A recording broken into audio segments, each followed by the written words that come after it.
Ya, sekarang kita bahas mengenai anggaran nih. Anggaran itu bagaimana nih Mas? 110,4 triliun ibaratnya kalau nawar bisa digoyang lagi nggak itu budgetnya atau bagaimana? Ya, pada awalnya anggaran yang diusulkan oleh KPU RI itu 86 triliun. Ya. Kemudian dilakukan pencermatan, maka jatuhlah pada angka 76,6 triliun. Jadi kalau tadi disebutkan 110,4 triliun, itu tidak hanya KPU, Ya. ada lembaga lainnya. KPU dan Bawaslu ya? Ya, betul. Seperti Pemilu itu. dan pilkada ya? Pemilu. Pemilu Sebenarnya serentak 2024. ya, Kalau pilkada itu dibiayai oleh pemerintah daerah. kalau rakyat ya membayangkan angka 110 triliun, 1 triliun aja nggak kebayang uangnya seperti apa, ini 110. Tapi apakah itu dirasa memang ya itu biaya yang dibutuhkan mengingat ini se-Indonesia Raya dengan teknis yang begitu rumit atau bagaimana? Kami sudah melakukan pencermatan yang tadi sudah kami sampaikan turun sampai dengan 10 triliun itu sebagai komitmen kami untuk mewujudkan pemilu yang efisien dan tidak sekedar efisien tapi harus efektif karena kami akan melayani pemilih menggunakan kedaulatannya yang dijamin oleh konstitusi. Baik, mungkin sekarang saya ke Mas Rifki. Ibaratnya ini menjadi sebuah dilematis mengingat menghemat anggaran penting karena ini juga zaman sekarang lagi susah ya. Bahkan pemerintah juga menghemat anggaran. Tapi kalaulah nanti dikurangi pemilunya tidak maksimal, ya tidak mau juga ini masyarakat. Bagaimana Mas Rifki? APBN kita itu untuk membiayai infrastruktur di Kementerian PUPR. Anggarannya 150 sampai 180 triliun setahun. Pemilu ini adalah infrastruktur demokrasi kita untuk menciptakan pemerintahan. Tanpa pemilu, kita tidak punya pemerintahan. Pemerintahan kita tidak legitimate. Dan angka 110, 86, 76 itu masih dalam tahap exercisement. Yang masih bisa kita lakukan pencermatan-pencermatan. Dan itu tidak hanya dalam 1 tahun APBN, Caca. Ya. Tapi tahun 2022, 2023 sebagian juga nanti akan ada di APBN tahun 2024. Karena itu kalau kita bicara besar kecil itu relatif, tetapi kalau kita bicara terkait dengan urgensi ini sangat urgent. Karena tidak mungkin kita melaksanakan berbagai kegiatan pemerintahan dan pelayanan publik tanpa adanya pemilu yang membentuk pemerintahan itu sendiri. Tetapi di sisi yang lain kita juga sadar bahwa portofolio APBN kita sangat terbatas, terutama pasca pandemi COVID-19 yang sekarang masih juga impact ekonominya itu masih kita rasakan. Komisi 2 sejak awal meminta pencermatan dan buah dari pencermatan itu sebetulnya di KPU tadi ada pengurangan sekitar 10 triliun, di Bawaslu kalau saya tidak salah ada pengurangan sekitar 3 sampai 5 triliun. Sehingga angkanya sudah sangat moderat. Memang kalau dibandingkan dengan pelaksanaan pemilu tahun 2019, angka ini naik 3 sampai 4 kali lipat dibanding tahun 2019. Kalau saya tidak salah 2019 itu angkanya di 24 triliun. Kenapa naiknya sekian kali lipat? Karena kita ingin memberi proteksi pada beberapa hal. Yang pertama kita ingin memberikan penghormatan kepada para petugas pemilu lapangan yang selama ini bersifat ad hoc. Mereka yang ada di TPS, yang ada di desa, di kecamatan, baik itu yang berada di bawah KPU maupun berada di bawah Bawaslu, yang honorariumnya sangat mengenaskan, 500.000 sampai 700.000 rupiah saja gitu. Dan pada tahun 2019 kita mengalami banyak musibah karena ratusan orang meninggal. Bukan hanya karena sekedar honorariumnya rendah, tapi juga beban pekerjaannya cukup tinggi. Nah karena itu menurut saya ini juga perlu kita lakukan penghormatan yang sepantasnya kepada mereka, pahlawan-pahlawan demokrasi di tingkat lokal ini. Yang kedua, kita juga ingin memberikan proteksi kepada sistem kesehatan para petugas termasuk pemilih. Karena kita masih mengasumsikan 2024 itu masih dalam kondisi COVID-19. Kita tidak berani bertaruh terlalu jauh terkait dengan kesehatan dan keselamatan. Tentu kalau nanti kondisinya sangat landai dan pemerintah telah menetapkan bahwa tidak termasuk dalam kondisi COVID-19, anggaran yang sudah disediakan bisa tidak digunakan. Dan itu dalam konteks keuangan negara diperbolehkan. Nah karena itu ke depan sampai dengan bulan Juni ini kami akan melakukan pencermatan bersama dengan penyelenggara pemilu, KPU, Bawaslu, termasuk dengan pemerintah. Satu hal yang perlu kita ingat bahwa rancangan undang-undang APBN itu harus berasal dari pemerintah. Karena itu apa yang disampaikan Presiden tentu akan menjadi pedoman bagi kami di DPR untuk melakukan pembahasan APBN khusus terkait dengan pelaksanaan pemilu tahun 2024. Gitu Caca. Baik, mungkin saya ke Bang Mardhani. Bagaimana Bang Mardhani mengingat angka 110,4 triliun di kondisi pandemi COVID-19 seperti ini dan sudah menjadi hal yang umum ketika untuk anggaran pemilu biasanya asosiasi-asosiasi organisasi yang melakukan audit transparansi anggaran pemilu suka mengatakan ini harusnya tidak perlu, ini ada pemborosan, ada celah yang tidak harus dimasukkan atau bagaimana? Setuju, Cak. Kemarin waktu RDP sudah muncul kata kunci KPU fokus kepada elektoralnya saja. Ya, jadi kayak penyediaan gedung, penyediaan alat prokes, protokol kesehatan, dan lain-lain jangan dibebankan kepada KPU. Tapi KPU meminta Kemendagri bekerjasama dengan teman-teman dari pemerintah daerah melakukan kolaborasi. Jadi mereka yang menyiapkan. Bahkan kalau kita ke luar negeri, Cak, sederhana kok, Cak. Rata-rata pemilu kayak di Malaysia, di Singapura, ataupun di Amerika sekalipun rata-rata di dalam ruang sekolah, Cak. Di kelas, ruang kelas gitu loh. Ngantrinya dan itu simple saja karena memang libur gitu kan. Mestinya kita mulai lebih berani untuk memilah. Karena gini, demokrasi berkualitas tidak identik dengan anggaran yang besar. Tapi demokrasi yang berkualitas identik dengan manajemen yang baik. Contohnya lagi yang bisa memotong banyak anggaran itu adalah penerapan e-voting, ya, electronic voting. Sekarang kita mulai masuk nih, di pilkada sangat bisa diterapkan e-voting.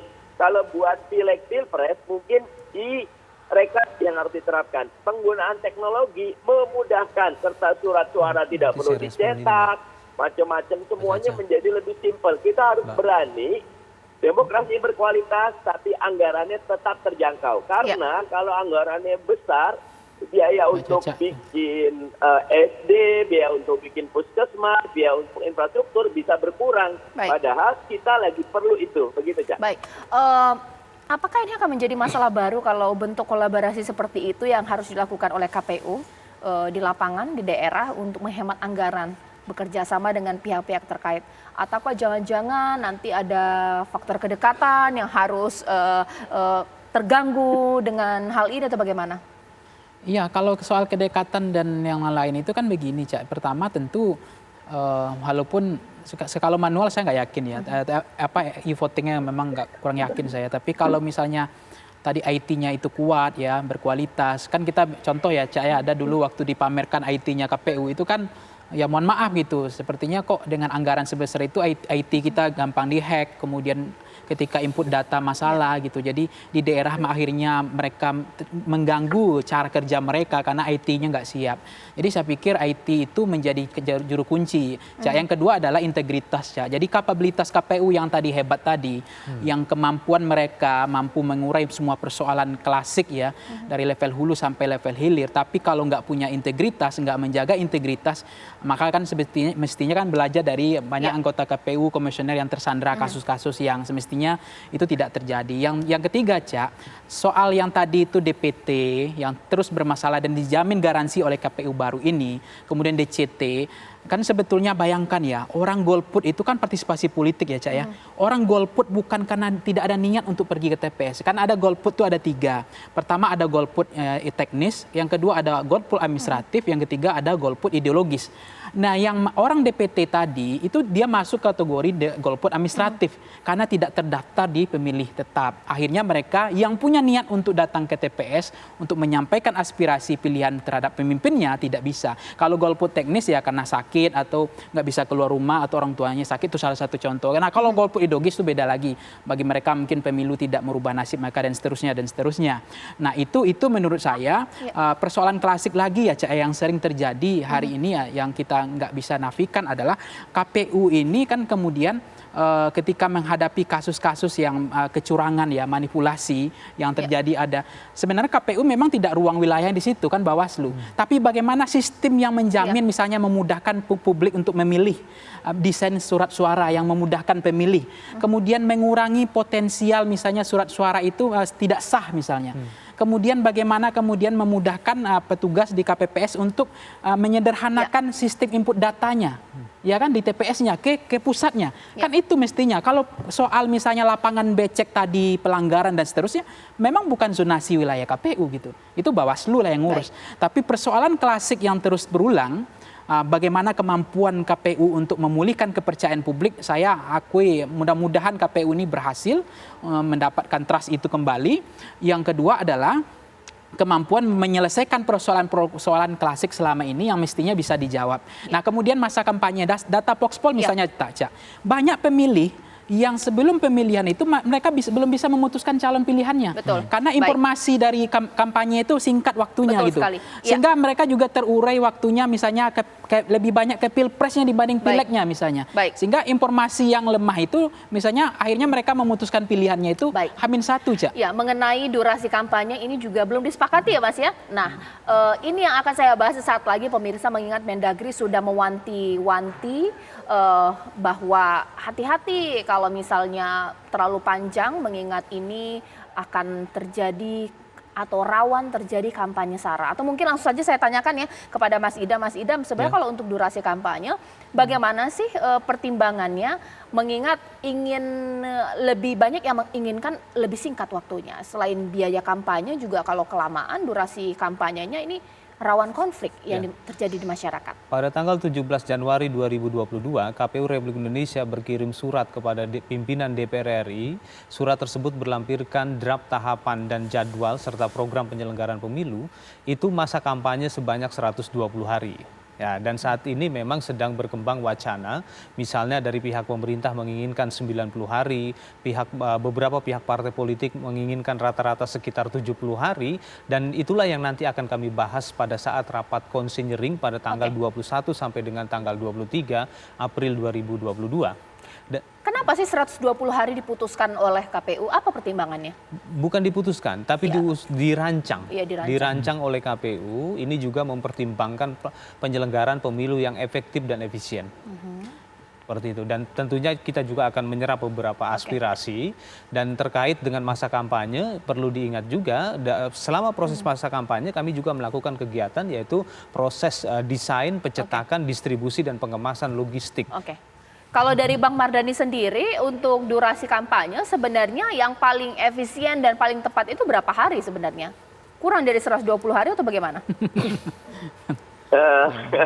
60 sampai 90 hari itu ideal saja, karena sebetulnya dengan era informasi, teknologi informasi, internet, lain-lain, kita sebetulnya punya banyak sekali pikiran-pikiran untuk mempercepat bagaimana maju kampanye ini jangan terlalu lama.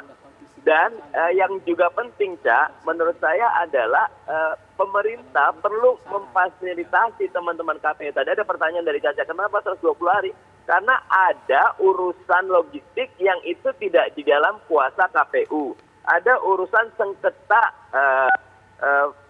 parpol tidak di bawah KPU. Ada banyak urusan yang tidak diselesaikan oleh KPK. Kalau itu bisa selesai, kayak misal Presiden bikin perpres baru yang mengokohkan bahwa untuk pengadaan ada special treatment dari prosedurnya, maka angka 60-90 hari bisa tercapai. Tapi kalau tidak ada terobosan dari pemerintah, nanti KPU-nya kena BPK dan lain-lain, begitu, Cak. Baik, mungkin kalau Mas Rifki sendiri ini baiknya ini berapa hari nih Mas durasi kampanye? Ya, tahapan pemilu itu terkait antara satu dengan yang lain. Jadi kalau kita bicara tahapan kampanye di dalam pemilu, tentu tidak bisa bicara kampanye ANSE. Tadi Bang Mardhani sudah menyampaikan beberapa hal. Misal, kita perlu memberi waktu yang juga cukup terkait dengan pencetakan dan distribusi logistik. Dan karena itu memang pencetakan dan distribusi logistik itu biasanya ya pada saat distribusinya itu masa kampanye berlangsung gitu. Sehingga begitu masa kampanye selesai, itu sudah berada di setiap daerah masing-masing untuk persiapan pungut dan hitung. Nah, kalau masa kampanyenya itu terlalu singkat, tetapi sistem pencetakan dan distribusinya masih seperti sekarang, maka ini tentu tidak simetris, tidak sebangun. Karena itu sistem pengadaan logistik, distribusi logistik itu harus dirubah sedemikian rupa untuk tahun 2024. Berikan kepercayaan kepada regional maupun provinsi masing-masing untuk melakukan pencetakan tentu dengan supervisi yang ketat oleh KPU Republik Indonesia. Sehingga masa kampanye itu bisa kita persingkat. Jangan lagi 120 hari. Dan saya sepakat intervensi digital dalam campaign kita semakin kuat. Yang tidak kalah penting, walaupun Bawaslu tidak hadir di sini, pengawasan terhadap media sosial dan media digital dalam kampanye kita itu perlu kita perketat. Karena selama ini ada ruang kosong di situ. Gitu, Cak. Iya, mungkin terakhir di sini Mas Idam berikan himbauan kepada masyarakat untuk berikan kepercayaan KPU, bekerja sebaik-baiknya, selenggarakan hajatan besar kita ini, Pesta Demokrasi. Ya. Pemilu serentak 2024 insya Allah akan tepat waktu dilaksanakan pada hari Rabu 14 Februari 2024. Oleh karena itu saya ingin mengajak kepada pemilih se-Indonesia maupun yang berada di luar negeri juga, mari kita berpartisipasi aktif dalam rangka menyukseskan penyelenggaraan pemilu ini. Baik, terima kasih Mas Idam, terima kasih Mas Rifki, terima kasih Bang Mardhani, Mas Ipang, terima kasih. Selain hajatan besar masyarakat ini, ya. Baik, selain hajatan besar masyarakat adalah Pesta Demokrasi, hajatan besar masyarakat itu Lebaran. Makanya sekarang masyarakat sudah mulai berburu baju Lebaran. Informasi sesaat lagi di Apa Kabar Indonesia Malam.